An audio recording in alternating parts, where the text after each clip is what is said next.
രക്ഷകൻ രാജേഷിന്റെ മൃതദേഹത്തെ അപമാനിച്ചു.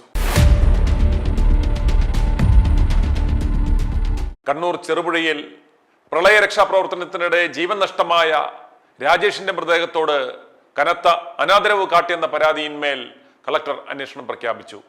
റിപ്പോർട്ട് നൽകുവാൻ ADM-ന് നിർദ്ദേശം നൽകി.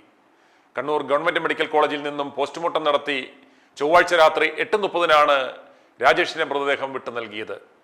ദൂരം കൂടുതലായതിനാലും മൃതദേഹം അഴുകിത്തുടങ്ങിയതിനാലും ഫ്രീസർ സൗകര്യമുള്ള ആംബുലൻസ് രാജേഷിന്റെ ബന്ധുക്കൾ ആവശ്യപ്പെട്ടെങ്കിലും ഫണ്ടില്ലെന്ന കാരണത്താൽ ആവശ്യം നിരസിച്ചു.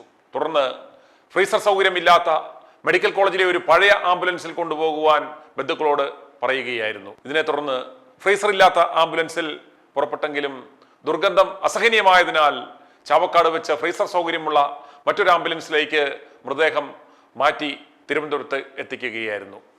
ഫ്രീസർ സൗകര്യമില്ലാത്ത ആംബുലൻസിലാണ് മൃതദേഹം കൊണ്ടുപോയതെന്നും തഹസിൽദാരുടെ നിർദ്ദേശപ്രകാരമാണ് ഇപ്രകാരം സംഭവിച്ചതെന്നും മൃതദേഹത്തെ അനുഗമിച്ച പൊതുപ്രവർത്തകൻ മഹേഷും ആംബുലൻസ് ഡ്രൈവറും പറഞ്ഞു. ഫ്രീസർ ഇല്ലാത്തതിനാലും മൃതദേഹം എംബാം ചെയ്യാത്തത് കൊണ്ടും അസഹനീയമായ ദുർഗന്ധം വമിച്ചതോടുകൂടി ഡ്രൈവർമാർ ഇടപെട്ടാണ് മറ്റൊരു ആംബുലൻസിലേക്ക് മാറ്റുവാൻ വേണ്ട ക്രമീകരണങ്ങൾ ചെയ്തത്.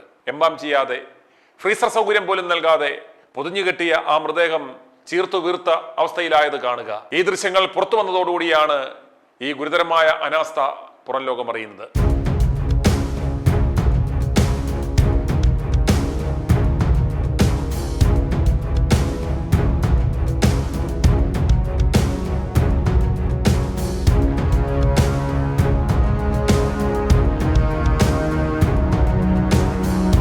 ഇനി പൊതുപ്രവർത്തകൻ മഹേഷിന്റെയും ഡ്രൈവറിന്റെയും വാക്കുകൾ കേൾക്കാം. ആംബുലൻസ് വന്നപ്പോൾ ഞാൻ നോക്കിയത് ഫ്രീസറില്ല. അപ്പോൾ ഞാൻ പറഞ്ഞു ഈ ബോഡി ഇത്രയും കിലോമീറ്റർ പോകാനുള്ളതാണ്, അപ്പോൾ ഫ്രീസർ മസ്റ്റായിട്ടും വേണം. അപ്പോൾ തഹസീൽദാർ എന്ന് പറഞ്ഞു ഈ ഫ്രീസറിന് വേണ്ട, ഇത് അത്രയും കവർ ചെയ്തിട്ടുണ്ട്, നിങ്ങൾ പേടിക്കേണ്ട. പക്ഷേ അതിന് ശേഷമാണ് ഇത് നമ്മൾ ഇത്രയും ദൂരം ഏകദേശം ചാവക്കാട് അടുക്കാറാവുന്നതിന് മുന്നേ തന്നെ ബസ് പുറത്തു വന്നു, വണ്ടിക്കകം ഫുള്ളും നാശമായി. തഹസിൽദാർ എന്ന് പറഞ്ഞ അദ്ദേഹത്തിന്റെ ഒറ്റയാളുടെ നിർബന്ധം. ഈ രാജേഷിനെ സംബന്ധിച്ചിടത്തോളം എന്ന് പറഞ്ഞാൽ ഒരു സാധാരണക്കാരനല്ല. അപ്പോൾ അദ്ദേഹത്തിന്റെ ബോഡിയോട് കാണിച്ച അനാദരവ് ഒരു സാധാരണക്കാരന്റെ അവസ്ഥ എന്തായിരിക്കും? മൃതദേഹം ജീർണാവസ്ഥയിലേക്ക് നീങ്ങുന്നത് തടയുവാൻ തൃശൂർ ചാവക്കാട് വെച്ചാണ് മറ്റൊരു ആംബുലൻസിലേക്ക് മൃതദേഹം മാറ്റേണ്ട ഗതികേട് ഡ്രൈവർമാർക്കുണ്ടായത്. ആരോഗ്യവകുപ്പിന്റെയും ആശുപത്രി അധികൃതരുടെയും ഭാഗത്തുനിന്നുണ്ടായ ഗുരുതരമായ അനാസ്ഥയ്ക്കെതിരെ വ്യാപകമായ പ്രതിഷേധം ഉയർന്നപ്പോൾ മന്ത്രിമാരുടെ ഓഫീസിൽ നിന്നും ഇടപെട്ട് വീട്ടുകാരെ സ്വാധീനിച്ച് പരാതിയില്ല എന്ന് പറയിപ്പിക്കുകയായിരുന്നു. തന്നെയും പിഞ്ചുമക്കളെയും വിട്ട് മറ്റൊരു ജീവൻ രക്ഷിക്കുവാനുള്ള ശ്രമത്തിനിടെ ജീവൻ നഷ്ടപ്പെട്ട ആ രക്ഷകൻ രാജേഷിന്റെ ഭാര്യയും കുഞ്ഞുങ്ങളും അപ്പോഴും തങ്ങളുടെ പ്രിയപ്പെട്ട പിതാവിന്റെ ജീർണിച്ച മൃതദേഹം വെച്ച് ഇവന്മാർ തെരുവിൽ വിലപേശുകയാണ് എന്ന് അറിഞ്ഞിരുന്നില്ല.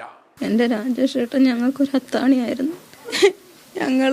ഞങ്ങൾ എങ്ങനെ മുന്നോട്ട് പോകുമെന്ന് എനിക്ക് അറിഞ്ഞുകൂടാ. അച്ഛൻ നാഷണൽ ത്രോ ബോളിന് പോയിട്ടുണ്ട്. ഇവിടെ എവിടെ ആൾക്കാർ വിളിച്ചാലും എല്ലായിടത്തും ഓടിപ്പോവും. ഇപ്പൊ വയനാട് ദുരന്തത്തിൽ തന്നെ എൻ്റെ അച്ഛൻ എവിടെയൊക്കെ പോയിട്ടുണ്ട് എല്ലാവരും രക്ഷിക്കാൻ. ഇപ്പൊ എനിക്കും എൻ്റെ ചേട്ടൻ എൻ്റെ അച്ഛൻ ഒരു ദൈവമാണ്. എന്നാൽ ഈ വിഷയത്തിൽ തങ്ങൾക്ക് സംഭവിച്ച വീഴ്ച ബന്ധപ്പെട്ട അധികൃതർ പരസ്യമായി ഏറ്റുപറഞ്ഞതിനാലും ക്ഷമാപണം നടത്തിയതിനാലും കൂടുതൽ നിയമ നടപടികളോ പരാതികളോ ആയി മുന്നോട്ട് പോകുവാൻ ആഗ്രഹിക്കുന്നില്ല എന്നാണ് രാജേഷിന്റെ കുടുംബം അറിയിച്ചത്. ധീരനായ ഒരു രക്ഷാപ്രവർത്തകന്റെ മൃതദേഹത്തോട് കാട്ടിയ ഈ അനാസ്ഥ സോഷ്യൽ മീഡിയയിലും പൊതുസമൂഹത്തിലും വലിയ രീതിയിലുള്ള പ്രതിഷേധങ്ങൾക്ക് വഴിവെച്ചിരിക്കുകയാണ്. രാജേഷിന്റെ വീട്ടിൽ വന്ന് വലിയ കരച്ചിലൊക്കെ നടത്തി റീൽസും പിടിച്ച് പൂക്കി ഇന്നലെ പോയത് നാം കണ്ടതാണ്. മീൻതുള്ളി വാട്ടർഫാൾസിലെ പരിശീലകനായ രാജേഷ് തുരുത്തിൽ അകപ്പെട്ട ബെന്നിയെ രക്ഷപ്പെടുത്തി മടങ്ങുമ്പോഴാണ് അപകടത്തിൽപ്പെട്ടത്. സ്വരക്ഷയ്ക്ക് ധരിച്ച തന്റെ ലൈഫ് ജാക്കറ്റ് ബെന്നിക്ക് നൽകി സുരക്ഷിതനാക്കിയാണ് രാജേഷ് തിരിച്ചു നീന്തിയത്.